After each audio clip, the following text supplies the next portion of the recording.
Hi friends, welcome back to our channel. So ఈ రోజున వచ్చేసి మన తెలంగాణలో ఉన్న రైతన్నల కోసం రైతు భరోసా అలాగే రైతు బంధు గురించి వచ్చేసి సీఎం గారు రేవంత్ రెడ్డి గారు వచ్చే క్లారిటీ అయితే ఇచ్చారండి. మొత్తానికి హామీ ఇచ్చిన విధంగా మన తెలంగాణలో ఉన్న రైతన్నలకు అయితే ముందుగా చూసుకుంటే 1 ఎకరం అలాగే 2 ఎకరాలు 3, 4, 5 ఎకరాలు కలిగి ఉన్న రైతన్నలకైతే రైతు భరోసా సంబంధించిన డబ్బులు అయితే విడుదల అవుతున్నాయండి. ముందుగా హామీ ఇచ్చిన విధంగా 15,000 రూపాయలు కాకుండా దీంట్లో అయితే కొన్ని మార్పులు అయితే చేశారట. ఆ మార్పులు ఏంటో మనమైతే ఈరోజు ఈ వీడియోలో అయితే తెలుసుకుందాం. మీరు కనుక రైతు భరోసా గురించి ఎదురు చూస్తున్న రైతన్నలు ఎవరైతే ఉంటారో వీడియో మాత్రం మీరు లాస్ట్ వరకు చూడండి. ఎందుకంటే మీకు రావాల్సిన రైతు భరోసా డబ్బులు అనేది మీ ఖాతాలో రాలేదు కాబట్టి ఈరోజు ఈ వీడియో అయితే చూస్తే మీకు ఏ రోజున మీ ఖాతాలో డబ్బులు అయితే వస్తున్నాయి అనే విషయాలు మీరైతే తెలుసుకోవచ్చు. మనకి వానాకాలం సీజన్ సంబంధించిన పంట పెట్టుబడి సాయం కింద రైతు భరోసా డబ్బులు, అలాగే వచ్చే యాసంగికి సంబంధించిన పంట పెట్టుబడి సాయం కింద రైతు భరోసా డబ్బులు ఏ రోజున మీ ఖాతాలో పడబోతున్నాయి మీరైతే పూర్తి ఇన్ఫర్మేషన్ ఈరోజు ఈ వీడియోలో అయితే తెలుసుకోవచ్చు. కాబట్టి వీడియో మాత్రం ఎక్కడ స్కిప్ చేయకండి, ఓకేనా?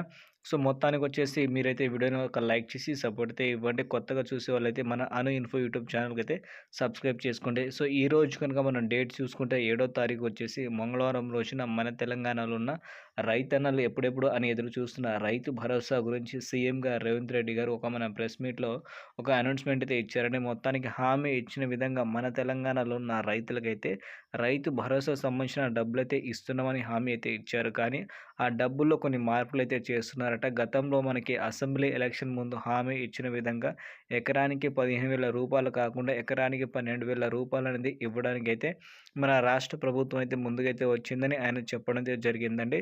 సో గతంలో చూసుకుంటే మనకి ఎలక్షన్ ముందు 15,000 రూపాయలు హామీ ఇచ్చారు. గత బీఆర్ఎస్ ప్రభుత్వం 10,000 రూపాయలు ఇచ్చింది. సో మనకి కాంగ్రెస్ ప్రభుత్వం వస్తే 15,000 రూపాయలు వస్తుందేమో అని చాలామంది రైతన్నలు అయితే ఓటైతే వేశారు కదా.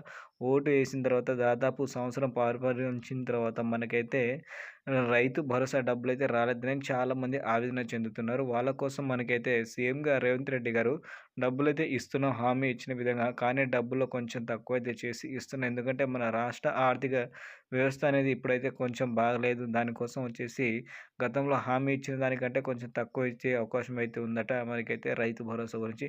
ఇది ఇలా చూసుకుంటే మళ్ళీ ఆసరా పెన్షన్దారుల కోసం కూడా ఆసరా పెన్షన్ సంబంధించిన డబ్బులు కూడా తక్కువ చేస్తారని వాళ్ళు కూడా డౌట్ అయితే పడుతున్నారండి. మొత్తానికి మనకైతే ప్రభుత్వం మారి ఒక సంవత్సరం అయితే అయిపోయింది. సో సంవత్సరం అయినా డబ్బులైతే రాలేదు.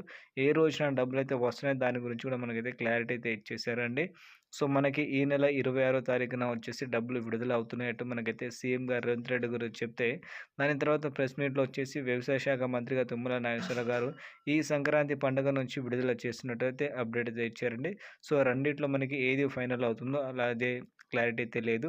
అది ఫైనల్ అవ్వగానే మీకైతే ఇన్ఫర్మేషన్ అయితే ఇస్తాను ఫ్రెండ్స్, ఓకేనా? ఇలాంటి ఇన్ఫర్మేషన్ కోసం మీరు మన ఛానల్‌కి అయితే తప్పకుండా